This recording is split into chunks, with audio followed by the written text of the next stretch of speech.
I'm Elizabeth Hasshagen. Welcome to our live conversation on personal finance advice. So when it comes to saving, borrowing, spending, there's lots of books out there giving advice on all the moves that you should be making with your money. But how does that actually stack up against the more traditional economic thinking? A Yale economist selected the 50 most popular personal finance books on Goodreads and then compared their advice on issues including mortgages, saving strategy, debt management, investment allocation. And here to break down what he found and how it can help you right now, we are joined live by economist James Choi. He's a professor of finance at Yale University, author of Popular Personal Financial Advice versus the Professors, and his work on automatic enrollment has led to changes in pension plan design around the world. Now, do remember, we want to hear from you for the next half hour. We will answer your questions. So you can submit them right now under the live stream of this show on our Facebook pages. So when it comes to managing your money, there's no shortage of advice out there. And I know you really, dove into it because not even the books all agree with each other. So what can both parties agree on, do you think? I think there's a lot of agreement on index funds versus actively managed mutual funds. So pretty much everybody says that index funds are the way to go, that there's so much evidence that on average, and even at kind of the tails, index funds outperform actively managed funds. There is consensus on how you should allocate your portfolio between stocks and bonds over the course of your life, kind of more aggressive when you are young and more conservative when you're old. But then I think there's a lot of disagreement on how you should save and how you should consider managing your debts. So that's really the place where there is the greatest divergence. All right, let's talk a little bit about economists. They tend to think more, I'm going to say, rational because they're really dealing with numbers. But the bestsellers tend to offer more practical advice. Well, I mean, I think that the bestsellers are coming from a perspective where they think that they are offering advice that is adapted to human nature. Now, whether that is actually true, I think is the jury's out. There's not a lot of evidence either way, but certainly the popular authors are making concessions to what they think of as weaknesses in human nature that the economists are not. Okay, so let's talk about our approaches to savings right now. What are those personal finance experts suggesting that we do? A big theme in these popular books is that you need to save consistently, that a consistent 10 to 15% of your income should be devoted to saving through thick or thin, whether you're doing well or whether you're struggling. And so it's really about building this discipline, about becoming the type of person who saves, who lives within their means. So that's a quite strong theme in the books. Absolutely. And I know when it comes to, I just took a look at your paper.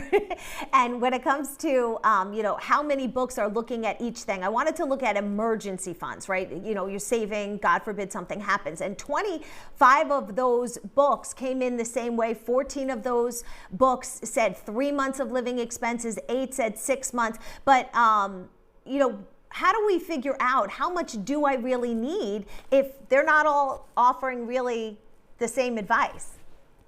Well, I think that even the books, when they disagree with each other, they are kind of operating on the same principles, which is that the more uncertain your life is, the riskier your job is, the more you should be saving. And if you have a very, very secure job, then you can afford to get by with less of an emergency fund. And so I think it's really not a purely scientific process. It really is about your personal circumstances, what your tolerance is for bearing some risk, and how easily you can adapt your spending and other sorts of obligations if something bad were to happen to you. All right, I want to talk about paying down debt. We take a look at the numbers that keep coming in on just how much debt people have right now. And there's really quite different theories on how this should go. You've got your avalanche versus your snowball. Yeah, so the avalanche method is something that the economists would recommend. And that is you take all of your debts, you look at which debt has the highest interest rate. That is your most costly debt. And so that is the debt that you should prioritize paying down. So you do the minimum required payments for the other debts. Then you put all of the extra money that you can afford to paying down the highest interest rate debt. And so if you're just thinking about how am I going to maximize the amount of money that I have available to spend on me and my family, the debt avalanche is definitely the way to go. I mean, the arithmetic you can't argue with it.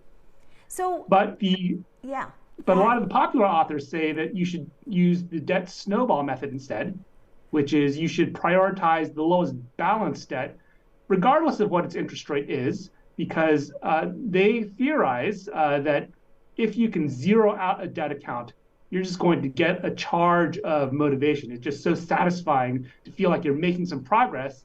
And so that is going to help you stick to your debt repayment plan, even though from some purely financial perspective, it's more costly to go in that direction.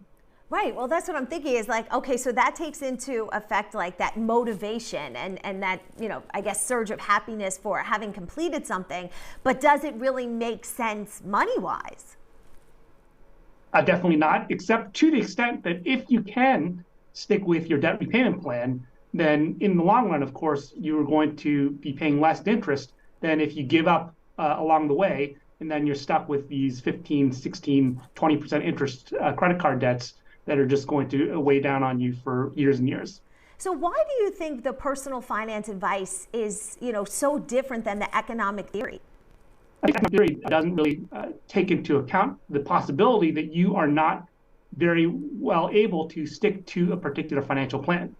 And so it's a little bit like diets, where in the real world, we know that the best diet is the diet that you can stick with. And so there are ideal diets that involve eating only boneless or only skinless chicken breasts and steamed vegetables, and that's all you eat for the rest of your life. That might be health maximizing, but that's something that most of us can't stick to. And so for real life people with self-control problems, with frailties, we say, you might want a cheat meal every once in a while, or there are some desserts that you can have a little bit of, even though if you were trying to train for the Olympics, maybe you wouldn't eat those types of foods. And so I think there's a similar thing with finance, where there are things that are maybe more costly from a pure financial perspective, but maybe that's kind of what you need to indulge in order to keep yourself on the plan in the long run. So you really have to self-evaluate to figure out what will be able to work, because the best advice might not be good for you, where something else might work. Yeah, I think there is some room for self-experimentation where you might, I think, start out with the debt avalanche strategy of trying to prioritize that highest interest rate debt, because just again, from pure financial perspective, that's the thing that makes the most sense. But if you find yourself kind of losing steam and you've tried it a few times and you just fall off the wagon, then maybe you should try the debt snowball and see if that works for you better. It really is about a process of self-discovery, because at the end of the day, the best diet is the reasonable diet that you can stick with. When it comes to mortgages, there really seem to be a sharp divergence. Yeah, I think that what you see in the books is that the popular authors are overwhelming in the recommendation that you should get a fixed rate mortgage. And if you get an adjustable rate mortgage, there is typically a period in the beginning of the mortgage for a few years where that interest rate is fixed. So they say, if you got that adjustable rate mortgage, be sure that you are out of your house or that you're refinancing before that fixed rate period ends in your adjustable rate mortgage. Now, in contrast, economic models say that adjustable rate mortgages are kind of awesome. And for most people, it's the adjustable rate mortgage that is going to be best for them rather than the fixed rate mortgage. And it really comes down to an assessment of what is actually the safer mortgage. And it seems quite intuitive that the fixed rate mortgage is safer because, my gosh, the interest rate is fixed, the monthly payment is fixed. What could be safer and more certain than that? Now, what that overlooks is the fact that there's this thing called inflation. And if inflation is high and you have a fixed rate mortgage, that's pretty awesome for you.